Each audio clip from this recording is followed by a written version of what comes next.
Based on your unique needs, your healthcare professional will develop a feeding plan, including the formula to use, how much to feed, and a schedule for feeding.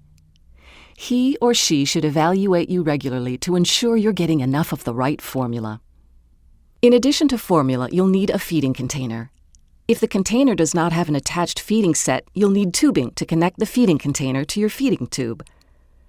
Ask your healthcare professional how often you should replace your feeding set and container, and how you should care for them in between feedings. To begin feeding, you'll need a syringe, clean cloth, a cup of clean warm water, and possibly a container for safely storing unused formula. It's important to use a 30 milliliter or larger syringe because smaller syringes generate too much pressure and could damage the feeding tube. Always wash your hands to prevent contamination before preparing the formula and before touching the feeding tube, tube site, or feeding equipment. Wash with soap and water. Rinse thoroughly. Dry with a clean towel. Let's look at how you prepare the feeding. I'm going to take my formula. I'm going to shake it. Then I'm going to open it. And now I'm going to pour it into a measuring cup. I'm just going to date and tie my bag.